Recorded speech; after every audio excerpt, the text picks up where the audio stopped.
Let me ask you something.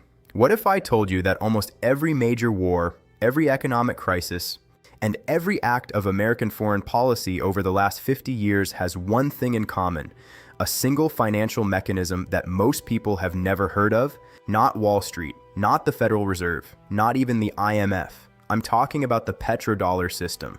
And once you understand how it works, you'll never look at global news the same way again. Seriously. The tensions between the US and Iran, the war in Iraq, the economic punishment of Russia, China's gold stockpiling, the rise of BRICS, all of it connects back to this one system. So let's break it down properly, because this is genuinely one of the most important things you can learn about how the world actually operates. Why oil is the center of everything. Before we get into the dollar side of things, we need to establish one foundational truth. Oil is not just a commodity, it is the lifeblood of the modern global economy. Think about what oil does. It fuels the trucks that carry your food to supermarkets. It powers the ships that move 90% of global trade across oceans. It's inside the plastic packaging around almost everything you own. It goes into the fertilizers that grow the crops that feed billions of people. Countries like Japan and South Korea, two of the world's most advanced economies, produce almost no oil domestically. Yet their entire industrial output depends on importing it. This creates a massive, constant, never-ending global demand. Every single day, the world, from World War II to the Nixon shock. To really understand how the dollar ended up controlling global oil trade, you need to rewind to the mid-20th century. When World War II ended in 1945, most of the world was in ruins. Europe was devastated, Japan was in ashes. The Soviet Union had lost over 20 million people. But the United States? The US came out of the war with its manufacturing base completely intact. Its cities were untouched, and its economy was booming from wartime production. It was, without question, the dominant economic power on the planet. In 1944, even before the war ended, world leaders gathered at a resort in Bretton Woods, New Hampshire. They essentially redesigned the global financial system around American dominance. The agreement they reached was straightforward. All major currencies would be pegged to the US dollar, and the US dollar would be backed by gold at a fixed rate of $35 per ounce. The dollar became the world's reserve currency, the anchor of international trade and finance. This worked well for about 25 years. But by the late 1960s, the US was spending massively on the Vietnam War, and the government was expanding social programs at home. The government was printing more dollars than it had gold to back up. Other countries, particularly France, started redeeming their dollars for gold, and US gold reserves were draining fast. In August 1971, President Richard Nixon made a decision that changed the entire global financial order. He unilaterally ended the convertibility of the dollar to gold. No more $35 per ounce guarantee. The dollar was now what economists call a fiat currency. Money backed not by a physical commodity, but purely by trust in the US government and the strength of the American economy. This became known as the Nixon shock. And while it could have destroyed dollar dominance, it didn't. And within 2 years, something happened that would lock the dollar into a position of global supremacy for decades to come. The 1973 oil crisis and the deal that changed everything. In October 1973, Arab oil-producing nations, organized through OPEC, made a dramatic political move. In retaliation for American support of Israel during the Yom Kippur War, they cut off oil exports to the United States and several other Western countries. What happened next was economic chaos. Oil prices quadrupled almost overnight. Gasoline shortages caused lines at filling stations stretching for blocks. Inflation exploded across Western economies. The message was unmistakable. Whoever controls oil controls the world. The Nixon administration understood this viscerally, and so, in the aftermath of the crisis, the US government sent Secretary of State Henry Kissinger to negotiate a secret deal with Saudi Arabia, the single most important oil producer in the world.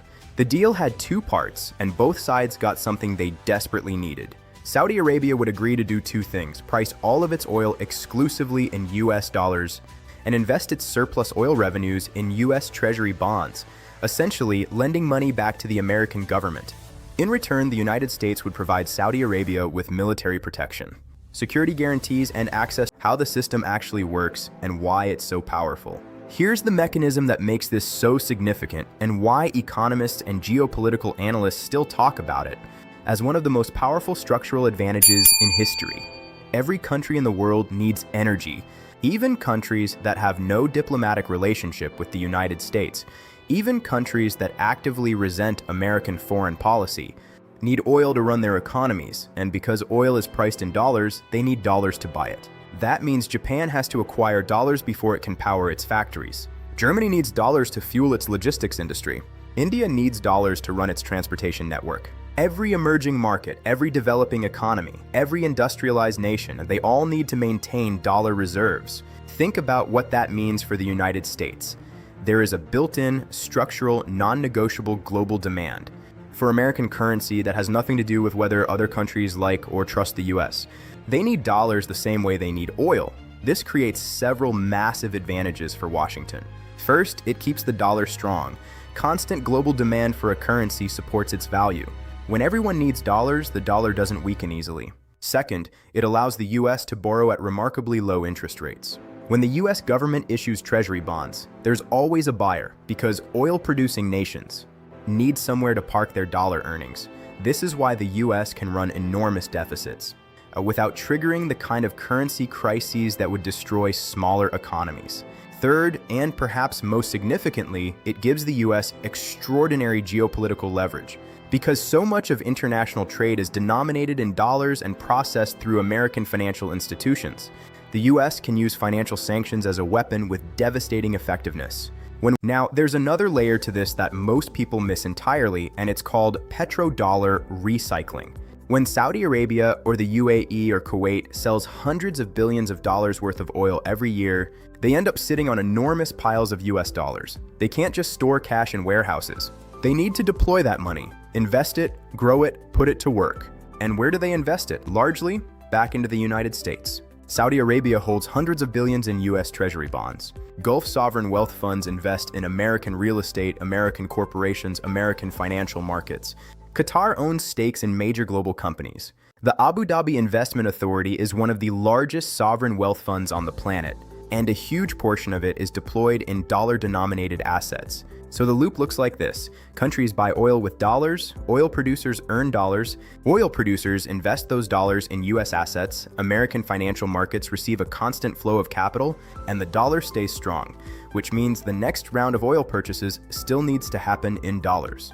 It's self-reinforcing, it's a financial perpetual motion machine, and the United States sits at the center of it, collecting what economists sometimes call an exorbitant privilege. The petrodollar system is facing challenges it has never faced before. Not a sudden collapse, but a slow, deliberate erosion.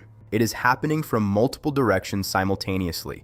The cracks are starting to show in the foundation of global finance. Russia, after Western sanctions hit following its actions in Ukraine, dramatically accelerated its move away from dollar transactions. It began settling oil trades with China in yuan and demanded rubles from European buyers in some contexts. For Moscow, dollar de-dollarization stopped being an ideological goal and became an economic survival strategy. China has been the most methodical about this. Beijing introduced yuan-denominated oil futures contracts, the so-called petro-yuan. Traded on the Shanghai International Energy Exchange, it has been quietly signing bilateral trade agreements across Asia and Africa. These agreements settle transactions in yuan rather than dollars, further strengthening China's global financial reach. And it has been aggressively accumulating gold reserves, building the kind of hard asset base needed for a larger global role. This methodical accumulation gives the yuan the credibility needed to eventually challenge the dollar's dominance. The BRICS alliance, originally 5 nations, now expanding to include Saudi Arabia, the UAE, Iran, and Ethiopia. They have explicitly discussed creating alternative payment systems and possibly even a new reserve currency. At the 2023 BRICS summit in Johannesburg, the expansion of the bloc was framed partly in terms of reducing dollar dependence. This expansion represents a collective effort to build a financial world that is no longer centered solely around the dollar. Even Saudi Arabia, the nation whose original deal with Henry Kissinger created the petrodollar system, is changing course. That deal has been the cornerstone of dollar dominance for 50 years, but Riyadh is now looking at other options. They have publicly stated they are open to settling oil trades in currencies other than the dollar. That's a seismic shift from a country that has been the anchor of the petrodollar system for half a century. The cracks are appearing, and the future of the global financial system is being rewritten in real time. The question is no longer if the system will change, but how quickly that change will arrive. So is the petrodollar system dying? Here's where I want to be honest with you, because there's a lot of hyperbole out there. People saying the dollar is about to collapse, or that BRICS is going to overthrow the financial order next year. That's not a serious analysis. The petrodollar system is deeply embedded in global financial infrastructure. It's not something that can be unwound quickly. Oil contracts, commodity hedging instruments, insurance policies, shipping agreements, enormous portions of global commerce are built on dollar-denominated frameworks. The dollar accounts for roughly 58% of global foreign exchange reserves, standing as the undisputed leader in world finance. And its nearest competitor, the euro, sits at around 20%. That gap doesn't close overnight, no matter the headlines. Dollar liquidity is unmatched. You can move billions of dollars through global markets without moving the price significantly. No other currency, not the yuan, not the euro, not a hypothetical BRICS currency, can offer that kind of liquidity right now. And there's a political dimension too. Many of the countries most interested in de-dollarization have fundamental tensions with each other. China and India have a deeply complicated bilateral relationship that complicates any shared currency ambitions. Saudi Arabia and Iran, both now in BRICS, are regional rivals with a history of proxy conflicts. Building a unified alternative to the dollar requires a level of coordinated trust that doesn't currently exist among that group. What is happening, though, is a gradual, selective erosion. Countries are reducing dollar exposure where it's strategically necessary, particularly under sanctions, while still using dollars where it's convenient and efficient. It's not a revolution. It's a slow continental drift, but slow continental drift over enough time reshapes the entire map. I want to end on something that often gets lost in these macroeconomic conversations. This isn't abstract. It affects you directly. The reason the United States can spend trillions of dollars on its military, on social programs, on infrastructure, and on deficit spending without experiencing the inflation and currency crises that would crush any other country, that's the petrodollar privilege. It's the reason American consumers can borrow at relatively low interest rates. It's the reason the US dollar in your wallet buys more globally than it otherwise would. If that privilege erodes significantly, if the dollar loses its dominant position in global oil trade, the economic consequences inside the United States would be profound.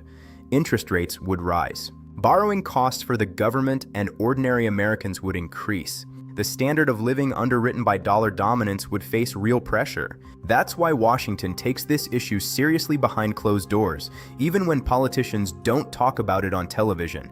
It's why military presence in the Middle East has persisted across administrations of both parties for decades. It's why sanctions policy is so central to American foreign policy. And it's why the rise of China as an economic and financial power is treated in national security circles as an existential concern. The petrodollar system is not just a financial arrangement, it is the foundation of American global power. And whether it holds, weakens, or eventually fractures will determine the shape of the 21st century world, more than almost anything else happening in politics today. Once you see it, you can't unsee it. And that's exactly how geopolitics works.